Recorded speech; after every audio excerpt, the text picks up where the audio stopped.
Hi! Hello mga kalasa! Welcome sa Lasang Pilipina. Ngayong araw mga kalasa ay magluluto tayo ng simpleng ulam, masarap na, masustansya pa. Magluluto tayo ng tokwa.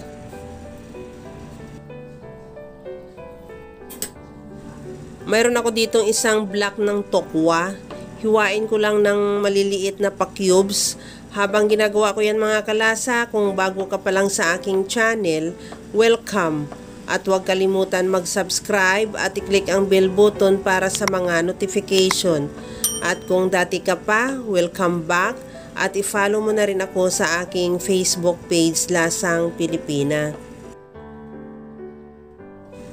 Pagkatapos ko yan hiwain, ikukoat ko siya sa harina bago ko siya prituhin.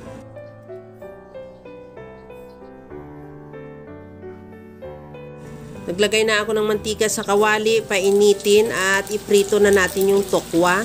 Antayin lang na mag-brown yung kabilang side, saka baliktarin. Ganun din yung kabilang side pagka nag-brown na rin at luto na.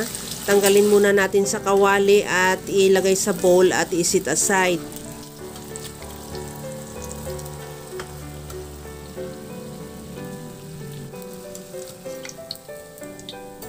Sa disim na kawali, binawasan ko lang din yung mantika. Igisa ko na rin yung sibuyas. Ihalo lang hanggang sa mag-translucent.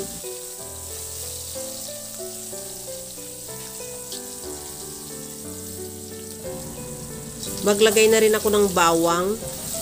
Ihalo lang din hanggang sa maglabas lang din ng aroma yung bawang.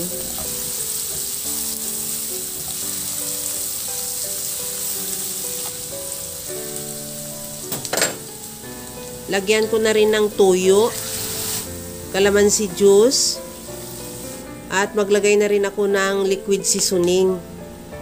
Lagyan ko rin siya ng paminta at asukal.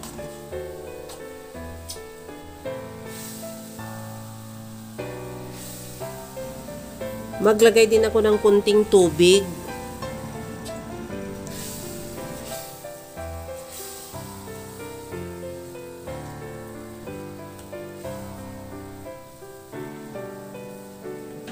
Lagyan ko rin ng slurry na 1 tablespoon na cornstarch na nilagyan ko lang din ng 2 tablespoon na tubig. Tansyahin mo lang yung dami ng slurry na ilagay mo kung depende sa iyo kung gaano kalapot ng sauce ang gusto mo. Pagkatapos niyan, tikman ko muna kung okay na yung sauce at saka natin ilagay yung piniritong tokwa.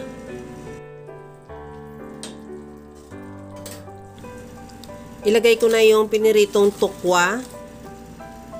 At ihalo lang din para makoat lang ng sauce yung ating tokwa.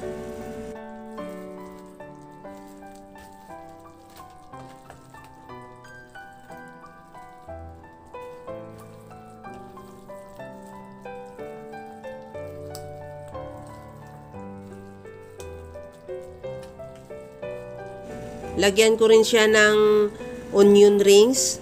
At kunting halo lang at ready to serve na yan yung ating masarap na tofu steak or tokwa steak. Mga kalasa, kung nagustuhan mo yung ating video, please like na lang at pakishare na rin sa inyong mga friends. At kung bago ka pa lang sa aking channel, subscribe na at i-click mo na rin ang bell button para sa mga notification. Okay na tong ating tofu steak. Hanguin na lang natin at ilagay na natin yan sa ating serving plate.